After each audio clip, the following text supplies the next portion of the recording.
आमदार राजन साळवी यांनी मोठं विधान केलंय की येणाऱ्या काळामध्ये जी निवडणूक होईल त्यावर तुम्ही भाजपमधून निवडणूक लढवणार, भाजपच्या चिन्हावर.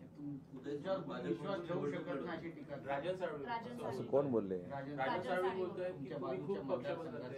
राजन साळवींवर बोलून राजन साळवींना मला कुठेही नेता बनवायचं नाही.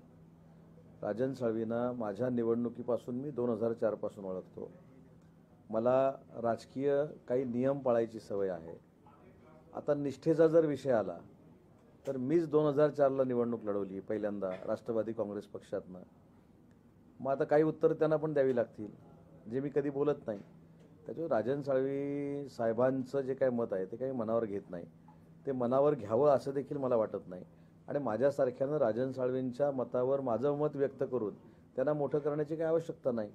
आणि मला निष्ठा शिकवत असताना कुठंतरी शांतपणाने जाऊन आत्मक्लेश करून 2004 पासून आतापर्यंतच्या ज्या काही लोकसभेच्या निवडणुका झाल्या किंवा उदय सामंतची जी विधानसभेची निवडणूक झाली त्याच्यामध्ये काय काय नक्की झालं हे कधीतरी आत्मक्लेश करायची वेळ येईल.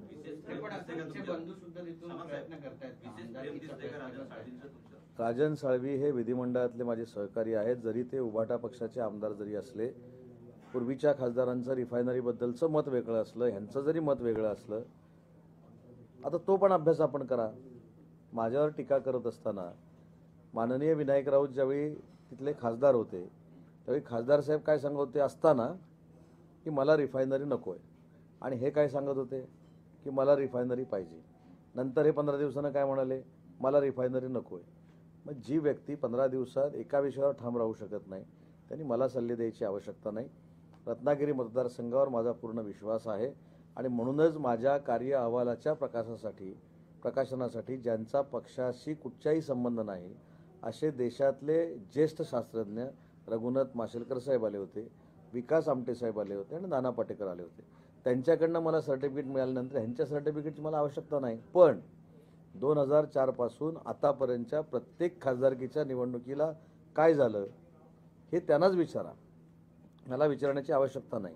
आणि 2004ला माझ्या निवडणुकीच्या वेळी कोण निष्ठावान होतं आणि कोण निष्ठावान नव्हतं हा प्रश्न त्यांना विचारा. तरी देखील ते असं जरी माझ्यावर आक्षेपार्थ जरी बोलले असले तरी मला अजिबात राग नाही आणि त्यांच्यावर बोलून त्यांना मला अजिबात मोठं करायचं नाही. रत्नागिरी 24 न्यूज चॅनलला आताच सबस्क्राइब करा आणि शेअर करायला विसरू नका.